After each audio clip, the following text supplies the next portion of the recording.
Hello అండి, నేను మీ RK Maurya, advocate and social activist. ఈరోజు ఢిల్లీలోని జంతర్ మంతర్ వద్ద సిజేపీ పార్టీ భారీ నిరసన కార్యక్రమం చేపట్టిన విషయము దేశవ్యాప్తంగానే కాదు ప్రపంచవ్యాప్తంగా కూడా సంచలనానికి దారితీసింది. అందరినీ కూడా ఇప్పుడు ఆలోచనలో పడేసింది.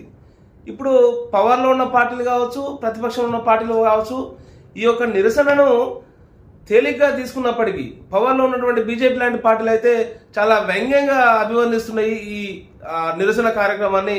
కానీ ఇక్కడ మనం గమనిస్తే జెన్జీ జనరేషన్ ఏదైతుందో, అంటే జెన్జీ జనరేషన్ 1997 నుంచి 2012 మధ్యలో బార్న్ పీపుల్ ఎవరైతే ఉన్నారో, యూత్ ఆఫ్ ఇండియా ప్రెసిడెంట్ చెప్పుకుంటే youngsters and students youth of India ఎవరైతే ఉన్నారో వాళ్ళ స్పందన చూస్తే ఈ బీజేపీ లాంటి గవర్నమెంట్స్ ఈ ధర్నాని కానీ వీరు చేసినటువంటి మూవ్మెంట్ని కానీ కించపరచడము లేదంటే నిరుత్సాహపరచడము అట్లాంటి విధానాలను పట్టించుకోవాల్సిన పని లేదని చెప్పేసి జెన్జీ ఈరోజు ప్రూవ్ చేసింది.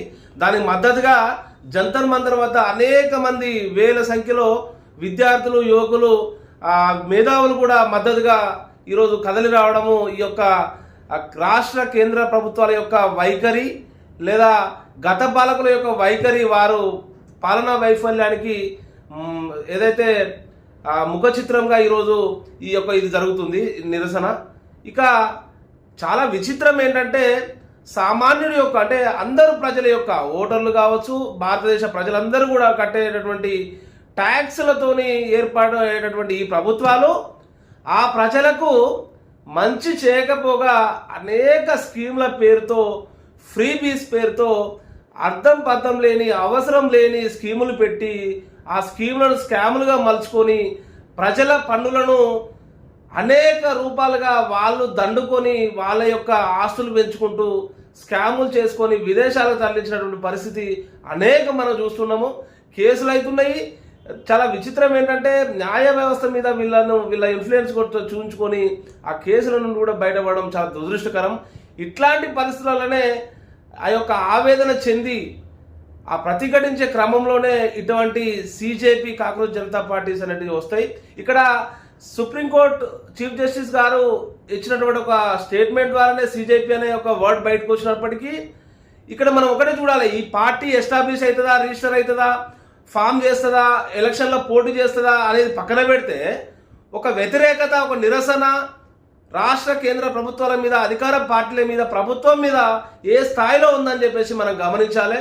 ఇలాంటి ఉద్యమాలకు, ఇలాంటి మూవ్మెంట్స్కు అందరం కూడా మద్దతు తెలపాలి కానీ నిరుత్సాహపరచొద్దు. నేను కొంచెం సోషల్ మీడియాలో చూస్తే కొంతమంది ఇది ఈరోజు ఉంటుంది, రేపు మునిగిపోతుంది, కాంగ్రెస్లో కలిసిపోతాడు, బీజేపీలో కలిసిపోతాడు అని రకరకాల కామెంట్స్ చేస్తున్నారు. అసలు నువ్వు వాట్ ఈజ్ ఎట్ ప్రజెంట్, నువ్వు ఇప్పుడు ఈ టైంలో నువ్వు ఏం చేస్తున్నావు అనేది కదా ఇంపార్టెంట్. నువ్వు ఎవడు కలిసిపోతున్నా అనేది కాదు ఇక్కడ. ఎందుకంటే మనం పోయే విధానము, మనం ఫైట్ చేసేటువంటి కాజ్ ఏదైతే ఉందో అది మాత్రమే మోటోగా, అది మాత్రమే స్టాండర్డ్గా పెట్టుకొని ముందుకు వెళ్ళాలి తప్ప ఒక వ్యక్తిని ఎవడో ఒక మూమెంట్ తీసుకొచ్చినంత మాత్రం ఆ వ్యక్తి నిర్వీర్యం అయిపోతే ఆ మూమెంట్ నిర్వీర్యం కావద్దు, ఆ ఐడియాలజీ నిర్వీర్యం కావద్దు, ఆ పోరాట పటిమ ఎప్పుడు కూడా నిర్వీర్యం అవ్వదు అని చెప్పేసి అందరూ గమనించాలి. కాబట్టి ఏ వ్యక్తి ఎటుపోయినా ఎటొచ్చినా కూడా ప్రశ్నించే తత్వాన్ని ప్రతి ఒక్కరు కూడా అలవర్చుకోవాలి. ఎప్పుడు కూడా రాష్ట్ర కేంద్ర ప్రభుత్వాలను ప్రజా సమస్యల మీద ఎండగడుతూనే ఉండాలి.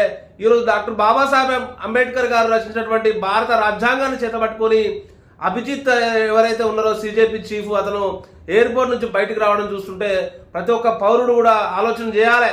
ఈ భారతదేశానికి భావి భారత పౌరులందరూ కూడా భారత రాజ్యాంగాన్ని సరిగ్గా చదివి ఆ రాజ్యాంగ అమలు దిశగా ముందుకు వెళ్తే మనకు రక్షణ ఉంటుంది.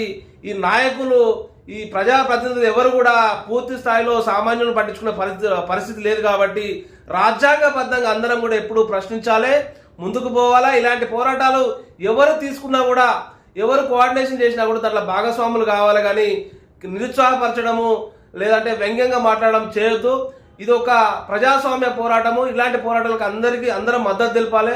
ప్రత్యక్షంగా కలవలేకపోయినా, ప్రత్యక్షంగా ఆ నిరసనలో పాల్గొనలేకపోయినా కూడా సోషల్ మీడియా ద్వారానో లేదంటే ఈ యొక్క పోస్టుల ద్వారానో ఖచ్చితంగా మీ యొక్క ఉద్దేశాన్ని షేర్ చేసుకోవాలని తెలియజేస్తున్నా. జై భీమ్, జై భారత్.